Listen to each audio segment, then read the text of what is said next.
Jean Chrétien arrive à Cuba, une visite officielle qui déplaît aux Américains. Politique montréalaise, la chef du RCM, Thérèse Labio, démissionne un mois à peine après son élection. Je cesse d'être la candidate à la mairie du RCM. Je quitte le RCM. Accident écologique en Espagne, les propriétaires miniers canadiens menacés de poursuites. Le Téléjournal, avec Michel Vien. Mesdames, Messieurs, bonsoir. Le premier ministre chrétien est en sol cubain. Il a été accueilli par Fidel Castro en début de soirée à l'aéroport international José Martí de la Havane. Au cours de cette visite de 2 jours, M. Chrétien devrait notamment s'entretenir avec Fidel Castro de l'épineuse question du respect des droits de l'homme. Une visite qui, selon le gouvernement canadien, devrait s'avérer constructive, mais qui est loin de recevoir l'assentiment de nos voisins américains. Daniel Lheureux est à Cuba.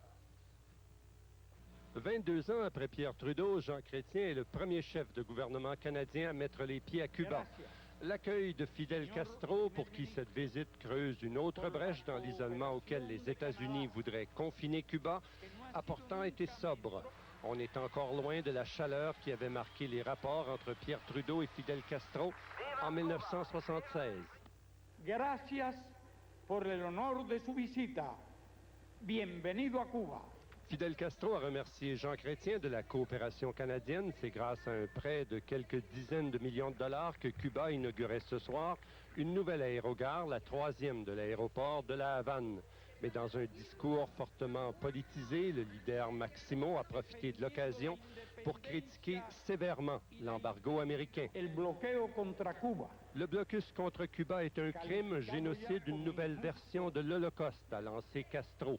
Il s'en est pris aux accusations américaines dénonçant le sort que Cuba fait aux droits de la personne. Cesse por tanto la hipocresía. Il faut que cesse l'hypocrisie, a lancé le président. Cuba est un exemple de la lutte en faveur de la dignité de l'homme. Une vision que le Canada est loin de partager, convaincu que Cuba bafoue encore les droits humains. Lloyd Axworthy, en visite ici l'an dernier, avait amené Cuba pour la première fois à mettre les droits de la personne à l'ordre des discussions. La position canadienne, c'est que l'on pourra faire évoluer Cuba davantage par le dialogue que par l'isolement. Récemment, nos relations sont entrées dans une étape que je qualifie d'engagement constructif et qui a pour cadre la déclaration conjointe